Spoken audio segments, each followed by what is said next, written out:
Questi sono alcuni dei concetti fondamentali più ardui da capire nel mondo delle criptovalute, quindi io farò del mio meglio, ma se ci sono delle domande scrivete sotto nei commenti. Prima di iniziare ho bisogno che sappiate che cos'è la blockchain. Ho già fatto un video a riguardo che trovate qui in alto a destra, se non l'avete ancora visto guardate prima quello. La blockchain serve proprio per registrare la proprietà di questa valuta digitale, infatti essendo una catena immutabile nel tempo ed essendoci scritte tutte le transazioni dall'inizio ad oggi, si può verificare che chi spende un certo bitcoin sia anche la persona che lo possiede. E ricordo che un bitcoin è posseduto dalla persona che conosce la chiave privata. La chiave privata parleremo più avanti e quindi può essere una persona diversa da te che può spendere i tuoi bitcoin. Devi tenere al sicuro la tua chiave privata.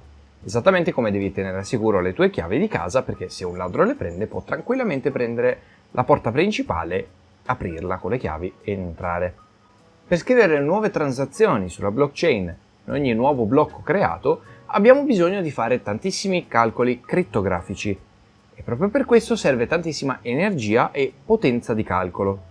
Il mining non è nient'altro che un processo per il quale utilizziamo la nostra, ad esempio, CPU, che è il nostro processore, quello che fa i calcoli sostanzialmente nel computer, per risolvere dei calcoli crittografici e scrivere quindi sulla blockchain nuove transazioni. In cambio di questa potenza di calcolo, il sistema ti dà 6 volte all'ora, quindi ogni 10 minuti, un reward, un premio che consiste in nuove monete che vengono immesse nel mercato. Per capire questo facciamo un piccolo passo indietro. Di Bitcoin ne esiste un numero finito, cioè 21 milioni di unità. Posto questo fatto, la valuta è criptata, che significa che bisogna eseguire un grande numero di calcoli crittografici per raggiungere nuovi blocchi con nuove transazioni al loro interno. E in cambio di questo ti dà un premio il sistema, che sono nuove monete.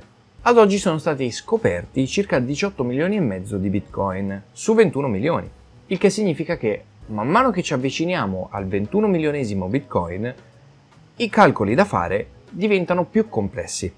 Infatti, se all'inizio con un normale PC del 2009 si riuscivano a scoprire diverse decine di Bitcoin in pochissimo tempo, oggi non è più così. Oggi è talmente tanto difficile, serve talmente tanta energia e potenza di calcolo e apparecchi molto costosi, che necessariamente è diventato sconveniente per i più minare Bitcoin. Questo vale però se sei da solo, infatti l'unione fa la forza, esistono le mining pool, sono semplicemente tante persone che prestano la loro potenza di calcolo per mettersi insieme e guadagnare sostanzialmente il premio per loro, per il loro gruppo, e se lo spartiscono in base a quante persone sono all'interno del gruppo e a quanto è stata prestata la propria potenza di calcolo. Ora quindi siamo in grado di rispondere alla domanda di qualche video fa. Com'è possibile che ci siano delle commissioni in un sistema nel quale i soldi arrivano direttamente da una persona all'altra senza intermediari da qualunque parte del globo? Semplicemente perché l'energia costa sostanzialmente. Infatti per scrivere all'interno della blockchain una nuova transazione bisogna spendere tantissima energia e tantissima potenza di calcolo, e entrambe sono cose che costano. La commissione quindi non è nient'altro che quel prezzo da pagare per delegare ai miners, cioè alle persone che fanno mining, l'obbligo di eseguire dei calcoli crittografici per validare la tua transazione, per fare in modo che il passaggio di soldi da una persona all'altra sia valido. La cosa furba è che puoi mettere tu quanto paghi di commissione, in quanto se metti una cifra alta di commissione è molto probabile che i miners subito si buttino a capofitto per risolvere quei calcoli perché vogliono indietro un premio un po' più grande, mentre se metti una commissione troppo bassa c'è il rischio che nessun miner voglia accollarsela. Ad oggi è consigliabile mettere una commissione pari o superiore a 0,0001 Bitcoin. Quindi il mining dà come ricompensa per eseguire dei calcoli crittografici che servono per mettere sulla blockchain nuove transazioni due cose. La prima sono nuove monete e la seconda sono le commissioni, che sono comunque molto più basse rispetto al sistema bancario.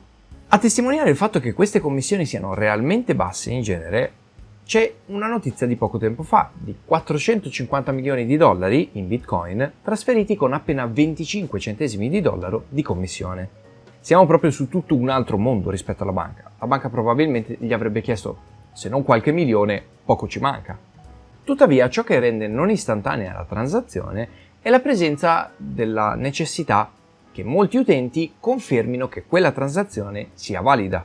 Perché un trasferimento venga giudicato legittimo servono solitamente 6 conferme. 6 conferme equivalgono a farsi dare su un bancomat, ad esempio, dei soldi e tenerli lì fermi per 6 mesi. Dopo 6 mesi sei sufficientemente sicuro che quella transazione sia avvenuta.